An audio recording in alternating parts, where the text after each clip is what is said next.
அனைவருக்கும் வணக்கம் நண்பர்களே. உங்கள் வாழ்க்கையில் உள்ள பிரச்சனைகள் அனைத்தும் தீரவும், வாழ்க்கையில் பண கஷ்டம் தீரவும், பணம் சேரவும் எளிய பரிகாரங்கள். அது என்ன பரிகாரம் என்று பார்ப்போம் வாருங்கள். அனைவருக்கும் வணக்கம் நண்பர்களே.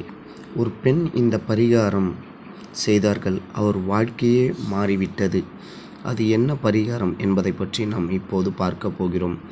இந்த ஒரு பரிகாரம் செய்தால் கடன் தீர்ந்து வாழ்க்கையில் பணம் சேரும். இது உண்மையான சம்பவம், நம்ப முடியாத மாற்றமும். இந்த வழிபாடு நிச்சயமாக நம் வாழ்க்கையில் மாற்றும். வாருங்கள், அது என்ன வழிபாடு என்று பார்ப்போம். நண்பர்களே, ஒரு பெண் வாழ்க்கை முழுதும் கடன் பிரச்சனையில் இருந்தார். ஆனால் அந்த ஒரு பரிகாரம் செய்த பிறகு என்ன நடந்ததுன்னே தெரியல. நீங்கள் அதை சொன்னால் நம்ப மாட்டீங்க. அவங்க பெயர் லக்ஷ்மி. குடும்பத்தில் எப்போவுமே பண கஷ்டம். எவ்வளவோ வேலை செஞ்சாலும் பணம் அவங்கக்கிட்ட நிற்கவே நிற்காது.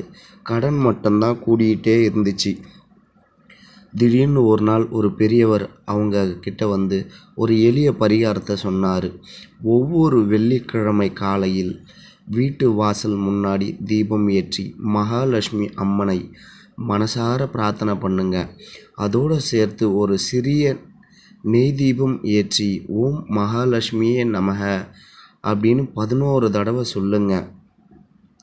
இதை தொடர்ந்து 5 வாரம் செஞ்சீங்கன்னா நிச்சயமாக உங்கள் வாழ்க்கையில் மாறுதல் ஏற்படும் அப்படின்னு சொன்னார். அது புதிய வாய்ப்புகள் வந்தது மற்றும் அவங்களுக்கு கடன் சுமை குறைய ஆரம்பிச்சது. வீட்டில் சந்தோஷமும் திரும்பி வந்தது. நண்பர்களே, நம்பிக்கையுடன் இந்த பரிகாரம் நீங்களும் செஞ்சீங்கன்னா கண்டிப்பாக நல்ல மாற்றம் வரும் உங்கள் வாழ்க்கையில். இந்த தகவல் உங்களுக்கு பயனுள்ளதாக இருந்துச்சுன்னா இந்த வீடியோக்கு ஒரு லைக் பண்ணிட்டு மறக்காமல் நமது ஆன்மீக சேனலை சப்ஸ்கிரைப் செய்து கொள்ளுங்கள். நன்றி.